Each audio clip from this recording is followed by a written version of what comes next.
All right, day 18 is a brand new day, and I have found closure from the day before. I found closure in pretty much less than 24 hours, which I am quite impressed with, if one can be self impressed. And you might be saying, James, you're putting way too much thought concentration into this. It was a bracelet. Get over it. You just lost it. It's simple. And I would say, you know what? I agree with that in a sense, but also, like, it wasn't just like it was a pen or a matchbox. Like, it was a $2,000 bracelet. How would you feel if you lost a $2,000 pair of earrings or a watch or a purse? After you went through the initial hysteria, and then after you went through the 7 stages of grief, you'd probably try to find some type of meaning from it as well. So I have, and you want to know what that is? There'll be better bracelets. David Yearman will make better bracelets. Best days are ahead. It wasn't meant to be. I had it for 4 years. I got it in Vegas. I returned it to Vegas. Maybe someone else, whoever finds that, will have better luck with it than I did. It's gone. It is what it is. Its life cycle ran its course, and I'm on to bigger and better things. I'm definitely on to bigger and better things because I got these rude boys right here. Look at these Tom Fords. These Tom Fords will make you happier than anything that a psychiatrist or doctor could prescribe you.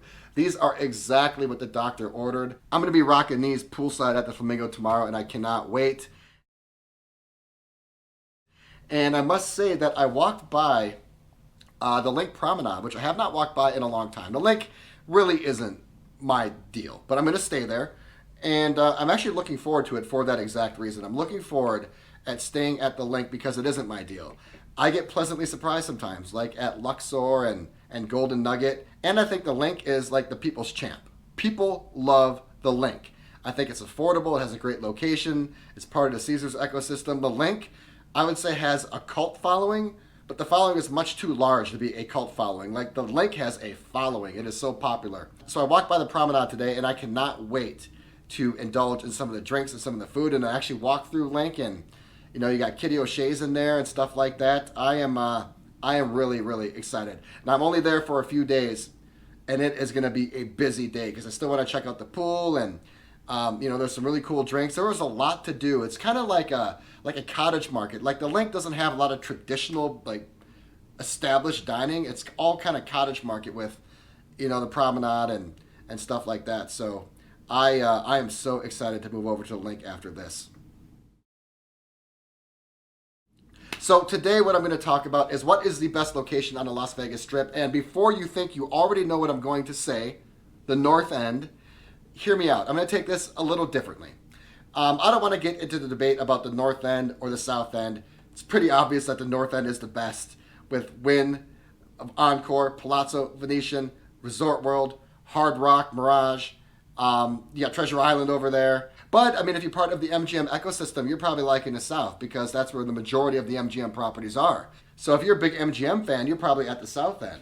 What I want to talk about today is what is the best location, because I'm right across from the Bellagio, which many people consider to be Center Strip.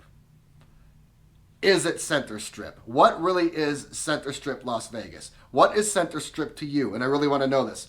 What do you consider to be Center Strip? And there's really a lot of different answers, okay? And I'm going to give you a few of my answers. I'm going to give you the exact answer because I did research today, and I walked it, and I also went online.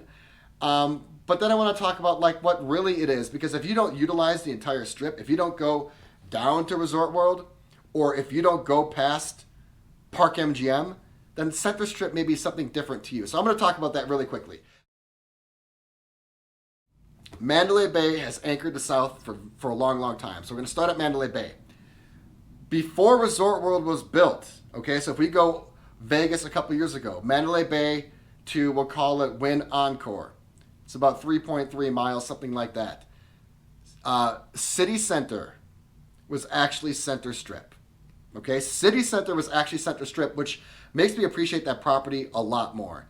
Because, for the last 10 years, it was kind of like the newest development on the Strip.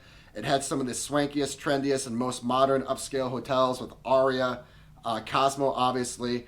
I have a soft spot in my heart for the Waldorf.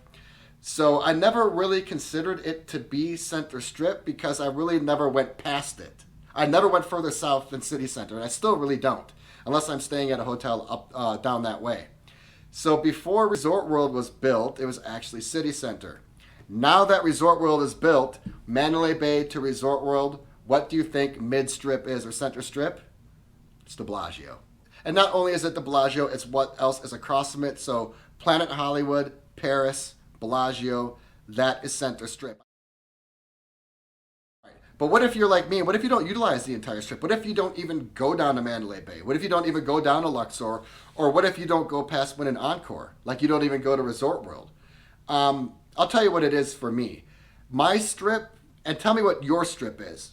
My strip consists of pretty much Wynn Encore to City Center. So I don't go further south than City Center. So like the whole Park MGM, T-Mobile, I'm really not going to T-Mobile that much. Luxor, MGM Grand. I mean, I know I just stayed at those hotels, but like, I'm saying if I come here like on my own, I'm not going down there. It doesn't really just appeal to me. So because it's City Center to Wynn and Encore, for me, my center is Caesars. That's my center strip. That's what I have considered center strip the entire time. And it does kind of make sense because Caesars does border the Bellagio. And I guess technically Bellagio is center strip now, but it wasn't just a couple years ago before Resort World. So let me know what your strip is. Does your strip go from Luxor to Venetian? You know what I'm saying? Is it maybe MGM Grand all the way down to Resort World? Do you utilize the entire strip? Is your strip the technical strip from Mandalay Bay down to Resort World, that 3.5 mile stretch? How do you see your strip?